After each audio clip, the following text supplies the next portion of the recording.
من الحق. یہ 27 پارے کی آیت ہے، میں پوری آیت نہیں پڑھ رہا ہوں، اتنا ہی پڑھ رہا ہوں.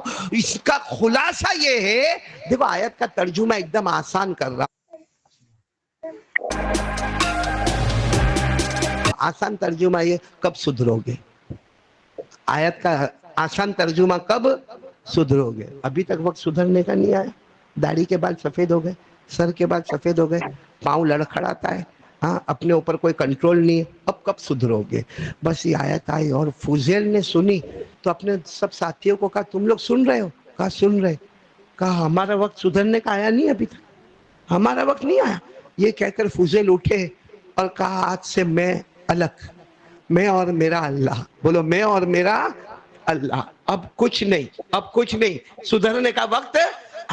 تو 50 55 60 تھے نا، کہنے لگے جب سیٹھ ہمارے بہت سدھر رہے تو ہم کائے کو بگڑے ہوئے رہے، ہم بھی سدھر جائیں گے. چلو مشورہ ہوا اور مشورہ ہوا، وضو ہوا، 2 رکعتیں نمازیں پڑھی گئی. اس کے بعد میں کہا کہ اب کیا کرنا کیا ہے. تو کہا اتنے سالوں تک جو سب کا لوٹا اس کا کیا.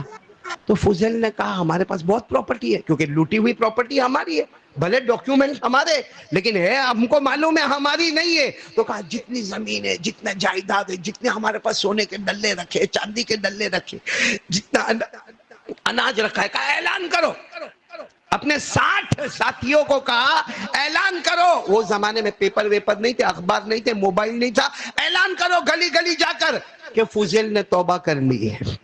اب فضیل نے تمہارا راستہ چھوڑ دیا ہے. کس کے راستے کو تھام لیا ہے؟ مصطفیٰ کا دامن تھام لیا. جس کا جو ہو آؤ اور لے کے جاؤ.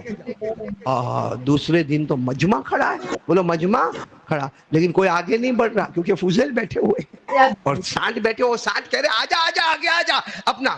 وہ بیٹھے تو فضیل کی آنکھوں میں آنسو تھے. کہا آ جاؤ، جو کہو گے میں مانوں گا، کیونکہ مجھے نہیں معلوم ہے کہ میں نے کس کا کتنا لیا. تو کیا ہوا معلوم ہے؟ آئے اللہ کا کرنا، سب مجمع ختم ہوا اور سارا سامان بھی ختم ہو گیا. یہاں تک کہ کھانے کے لیے ایک چاول کا دانہ بھی نہیں ہے. خود بھی بھوکے ہیں فضیل، اور ساتھ میں کتنے. ابھی تو یہ سوچ رہے کہ کچھ کام مزدوری کریں گے، کام مزدوری کریں گے، نمازیں قضا کریں گے، کتنی نمازیں چھٹی ہے. ابھی تو سب کا حق ادا ہوا، اب اللہ کا حق ادا کرنا ہے. کچھ تو کریں گے نا ابھی تو اپنے کو کچھ ملے گا تو کھانا وانا کھائیں گے. ابھی کہہ رہے تھے کہ یہودی آیا، اور یہودی بھی ایک یہودی عالم، بولو یہودی عالم، لمبا چوڑا یہودی آیا. آ کر کہنے لگا فضیل توبہ. حضرت فضیل نے کہا اللہ کا کرم ہے، توبہ کیا. تو کہا میرا حق کون دے گا؟ تو کہا بتاؤ نا. سب لوگ اپنا اپنا حق مانگ رہے لیکن